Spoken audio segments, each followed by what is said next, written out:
Assalamualaikum warahmatullahi wabarakatuh. Perkenalkan, nama saya Naufal Harudin dari semester 5B Prodi Pendidikan Agama Islam, Sekolah Tinggi Ilmu Tarbiyah Al-Fattah, Siman, Lamong.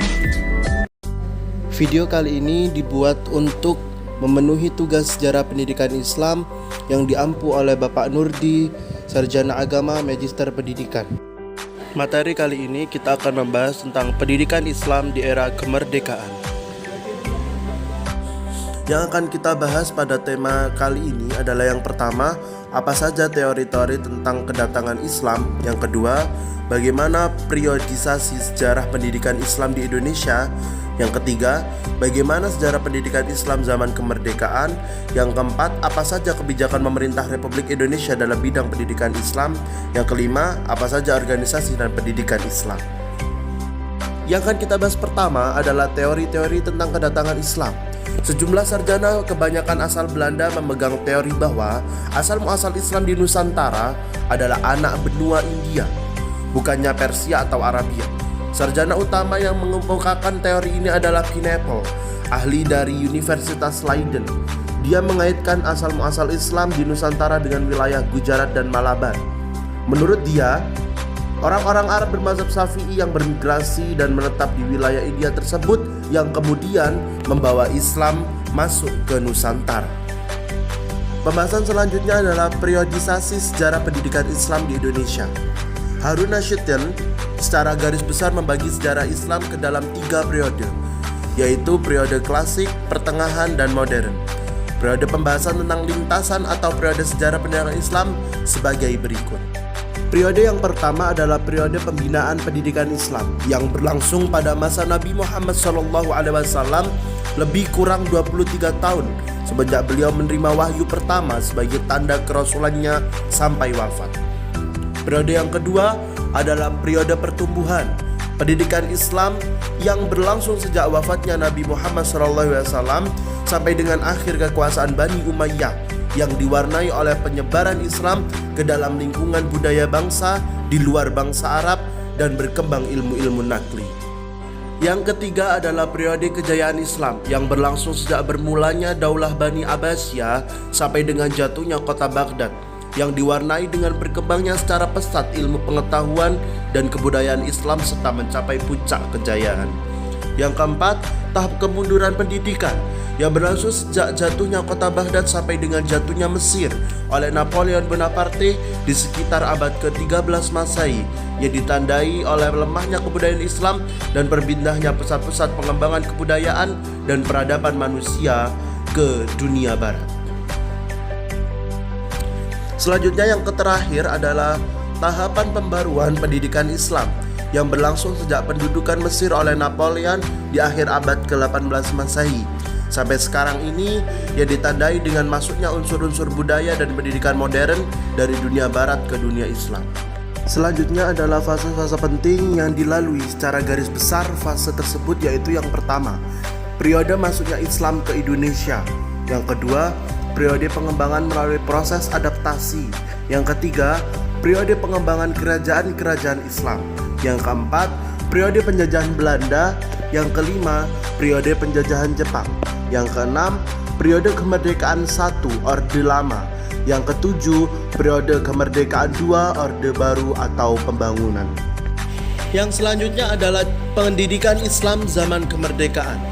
Penyelenggaraan pendidikan agama setelah Indonesia merdeka mendapatkan perhatian serius dari pemerintah, baik di sekolah negeri maupun swasta. Usaha untuk itu dimulai dengan memberikan bantuan terhadap lembaga, sebagaimana yang dianjurkan oleh Badan Pekerja Komite Nasional Pusat BPKNP pada tanggal 27 Desember 1945 menyebutkan bahwa madrasah dan pesantren yang pada hakikatnya adalah satu alat dan pencerdasan rakyat jelata yang sudah berurat berakat dalam masyarakat Indonesia pada umumnya hendaknya pula mendapatkan perhatian dan bantuan nyata, tuntutan dan bantuan material dari pemerintah.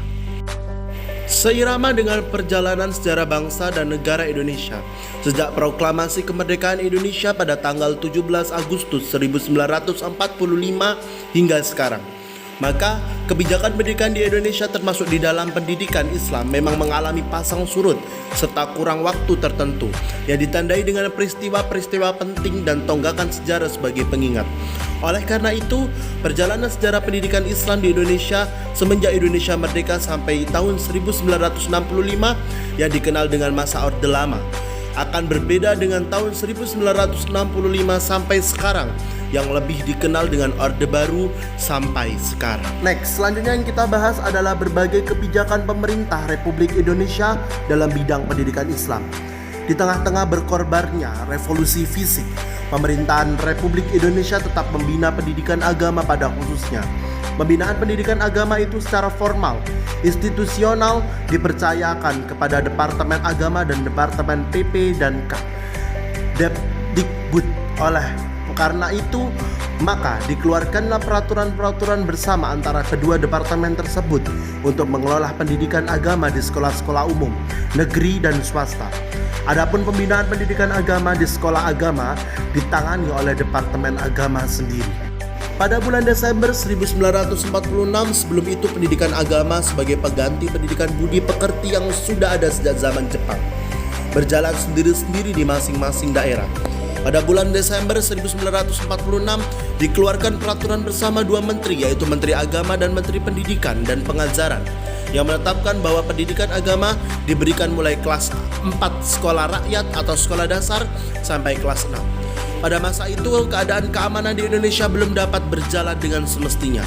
Daerah-daerah di luar Jawa masih banyak yang memberikan agama mulai kelas 1 SR. Pemerintah membentuk Majelis Pertimbangan Pengajaran Agama Islam pada tahun 1947. Mahmud Yunus dari Departemen Agama dan Mr. Hadi dari Departemen PP dan K Depdikbud. Oleh karena itu, maka dikeluarkanlah peraturan-peraturan bersama antara kedua departemen tersebut untuk mengelola pendidikan agama di sekolah-sekolah umum, negeri dan swasta. Adapun pembinaan pendidikan agama di sekolah agama ditangani oleh Departemen Agama sendiri. Pendidikan agama Islam untuk sekolah umum diatur secara resmi oleh pemerintah pada bulan Desember 1946. Sebelum itu, pendidikan agama sebagai pengganti budi pekerti yang sudah ada di sejak zaman Jepang berjalan sendiri-sendiri di masing-masing daerah. Pada tahun 1950 di mana kedaulatan Indonesia telah pulih untuk seluruh Indonesia, maka rencana pendidikan agama untuk seluruh wilayah Indonesia makin disempurnakan dengan dibentuknya panitia bersama yang dipimpin oleh Profesor Mahmud Yunus dari Departemen Agama, Mr. Hadi dari Departemen PP dan K. Hasil dari panitia itu adalah SKB yang dikeluarkan pada bulan Januari 1951. Isinya ialah isi dari SKB yang pertama adalah pendidikan agama yang diberikan mulai dari kelas 4 sekolah rakyat, sekolah dasar.